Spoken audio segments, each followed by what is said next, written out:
Hello friends, welcome to Defense IAS Academy.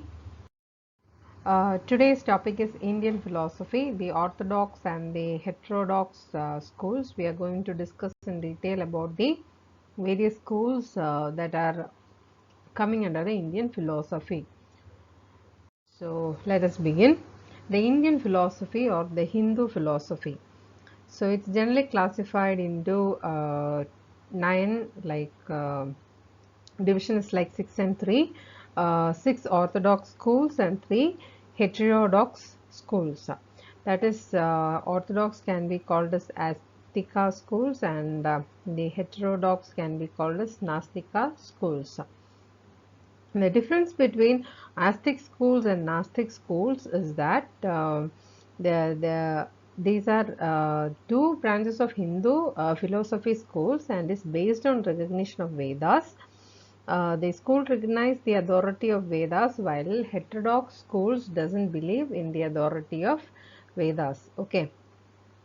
So both are based on recognition of Vedas, but Orthodox is completely it recognizes and follows the Vedas, but heterodox schools doesn't believe in the authority of Vedas. Okay.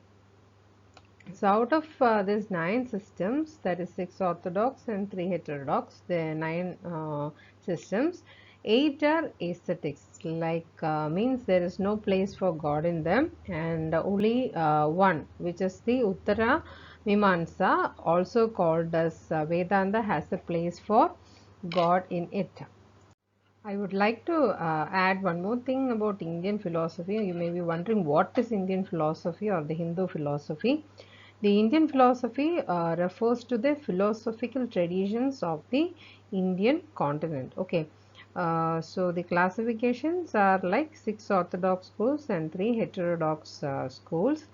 And the basic cornerstone of this Indian philosophy is the thought the self or the soul, which is also called as Atman, then the works, that is the karma, and then liberation, that is moksha. So the basic cornerstone of the Indian philosophy is Atma, karma, and moksha. And the father of Indian philosophy is known as Vedic sage Kapila. He is the son of Devhuti, and is the father of Indian philosophy. So, Vedic sage Kapila, who is the son of Devhuti, is the father of Indian philosophy.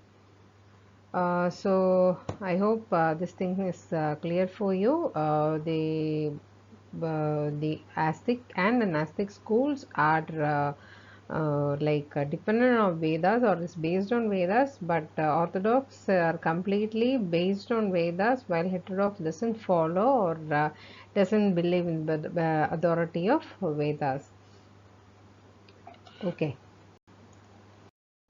So this is a pictorial representation of our Indian philosophy classification. Now, I can say that the main purpose of this Indian philosophy is to turn a human being to be spiritual. Means the spiritual destiny is viewed as a goal for a life as opposed to the materialistic pursuits. So it aims to become or aims to make a man more spiritual and less dependent on the materialistic things. So the Indian philosophy as shown in this picture, it divides into Astika and Nastika, where you have Astika, where Vedas are the primary sources of knowledge, and Hindu philosophy is dependent on that.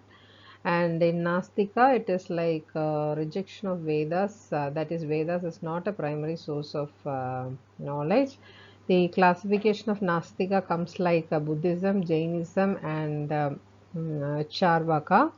And for Astika, you have atheistic and theistic, where you have atheistic means rejection of God, where you have classifications like Samkhya, Nyaya and Vaisheshika, and theistic, that is non-rejection of God, means they consider God to be part of their spiritual being, where you have the yoga, the Purva Mimamsa, the Vedanta, etc.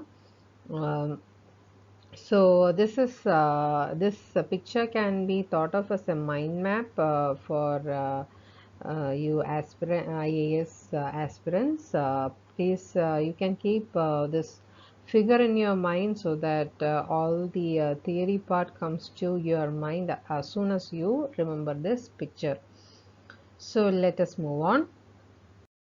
The six orthodox schools, that means the classical schools, like, so we are going to see the first six orthodox schools of the Indian philosophy.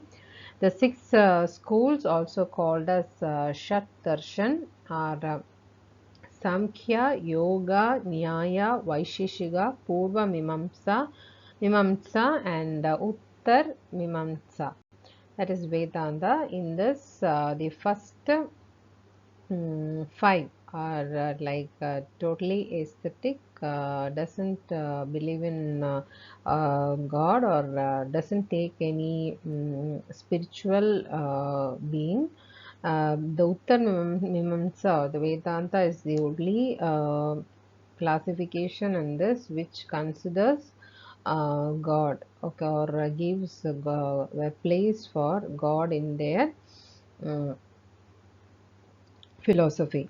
So almost all the Indian schools of thought accepted the theory of karma and rebirth. The ideal of moksha is conceived as liberation from the cycles of birth and death. Moksha or liberation is considered as the highest goal of the human struggle.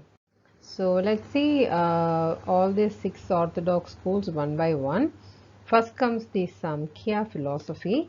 It is the oldest philosophy and it was put forward by the person Kapila. This provided materialistic ontology for Nyaya and Vaisheshika, but there is very little original literature in the Samkhya. It is generally believed that the Samkhya philosophy is dualistic and not monistic because it has two entities, Purush, that is a spirit, and Prakriti, which is nature in it. So it is classified into it, or it has two classifications or dualistic nature called as Purush and Prakriti. Samkhya emphasizes the attainment of knowledge of the self by means of concentration and meditation. And the Samkhya also holds that it is self knowledge that leads to liberation and not any exterior influence or agent. Samkhya forms the philosophical basis for yoga. In Samkhya, the necessity of God is not felt for epistemological clarity about the interrelationship between higher self and individual self and the universe around us. That means it doesn't give any importance to God, it is aesthetic. Now, what is this Purush and Prakriti? So, Purush versus Prakriti. In the beginning, the philosophy was materialistic as it talked about only Prakriti, but later the element of Purush was also added to it. While Purusha is posited as the only sentient being ever existent and immaterial, Prakriti is said to be the material basis of this universe, composed of three basic elements or gunas, namely tamas, rajas, and sattva. Here it shows a journey of the consciousness into matter in the Samkhya philosophy.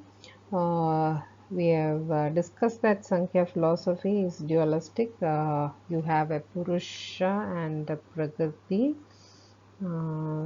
like a Purusha and a Prakriti, and this Sankhya, it emphasizes on attainment of knowledge of the self by means of concentration and meditation.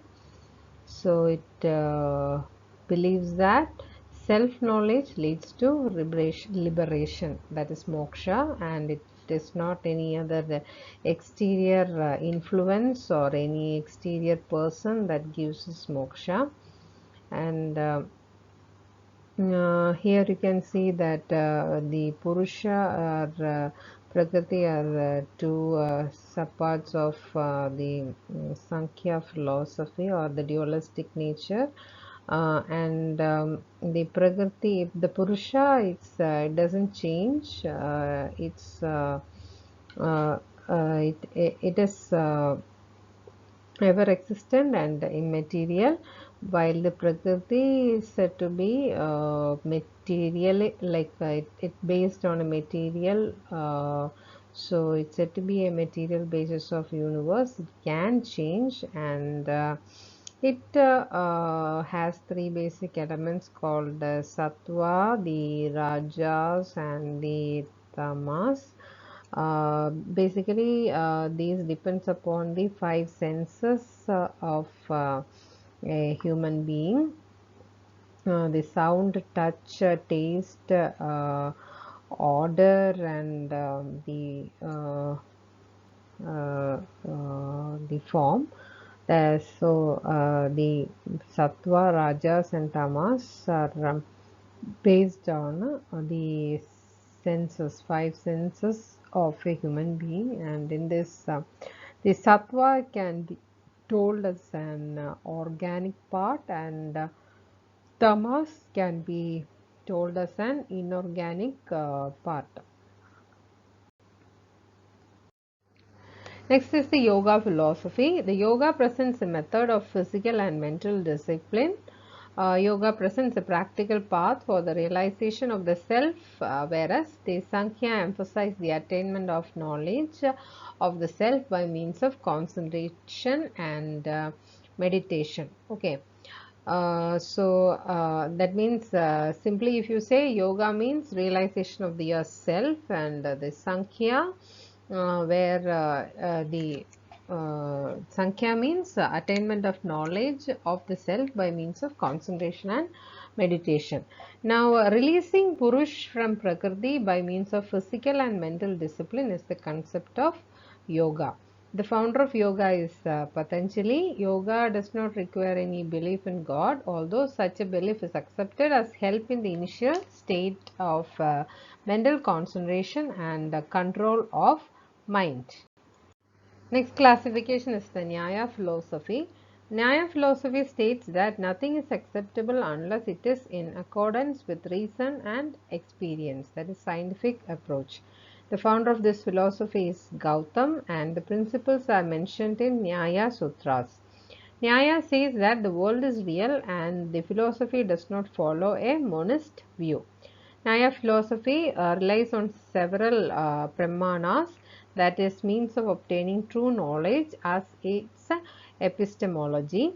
According to it, the Pradhan Pramana or the principal means of obtaining knowledge is Pratyaksha Pramana, that is, the knowledge obtained through the five senses. There are also other pramanas like Anumana, that is the inference through which we can obtain true knowledge, and Shabda Pramana, that is a statement of an expert. So that's with the Nyaya philosophy. Things to remember: the founder of this philosophy is Gautam, and its principles are mentioned in Nyaya Sutras. And this Nyaya philosophy, it is purely based on reasoning and experience. It's like a scientific approach. Next is the Vaisheshik philosophy. This Indian classical philosophy, Vaisheshik, was the physics of ancient times. It propounded the atomic theory of its founder, Kannada. At one time, Vaisheshik was regarded as part of Nyaya philosophy, since physics is part of science. But since physics is the most fundamental of all sciences, Vaisheshik was later separated from Nyaya and put forth as a separate philosophy. To make it short, Vaisheshik is a realistic and objective philosophy of the universe. Next is the Purva Mimamsa, or you can call it as Mimamsa. The word Mimamsa means to analyze and understand thoroughly. Purva Mimamsa examines the teachings of the Veda in the light of karma, kanda, rituals. That is, karma Mimamsa systems is called Purva Mimamsa.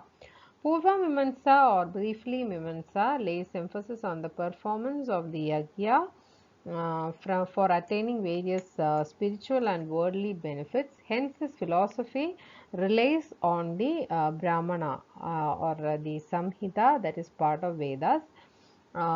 This particular philosophy,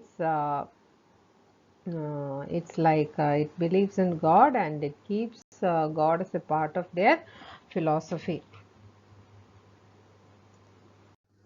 So the last classification of the classical schools is Uttara Mimamsa, which is also called as Vedanta. It states that the world is unreal or Maya. Vedanta is monistic. In other words, it says that there is only one reality, that is Brahman. And Vedanta lays emphasis on the Brahmagyan, hence relies on the Upanishad part of the Vedas. Vedanta has its roots in Sankhya philosophy. There are three sub-branches of Vedanta, which are basically absolute monism of Shankara. Two is Vishishta Advaita, or qualified monism of Ramanuja, and three is Daita of Madhva. Okay, so that is the three sub branches of Vedanta. This particular philosophy is non-aesthetic, that is that God matters in this philosophy. Next, we'll see about the three heterodox schools of Indian philosophy. Now, these schools that does not accept the authority of Vedas are by definition called as unorthodox or the Gnostic systems. Okay, the following schools belong to the heterodox schools of Indian philosophy, which are Karvaka, Buddhist philosophy, and Jain philosophy. This particular philosophy, it doesn't accept the Vedas, so it is like completely doesn't accept the God. Okay. So the first type of heterodox school of Indian philosophy is Karvaga.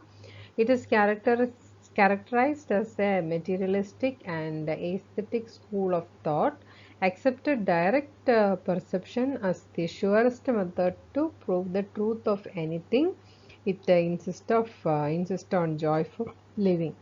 It is also known as Lokayata.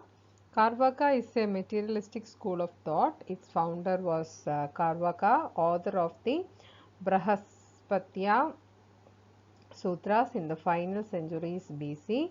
The original texts have been lost, and our understanding of them is based largely on criticism of the ideas by other schools. As early as the 5th century, Sadaniti and Buddha Ghosha connected the Logayatas with the Vitandas or the Sophist, and the term Karvaka was first recorded in the 7th century by the philosopher Purandara, and in the 8th century by Kamala Sila and Hari Bhadra. So that is about the Karvaka heterodox schools. Next is the Buddhist philosophy. It is a system of beliefs that is based on teachings of Siddhartha Gautama. So we can say that the founder of Buddhist philosophy is Siddhartha Gautama. Buddhism is a non-theistic philosophy whose tenets are not especially concerned with the existence or non-existence of God. Four noble truths in Buddhism are the following.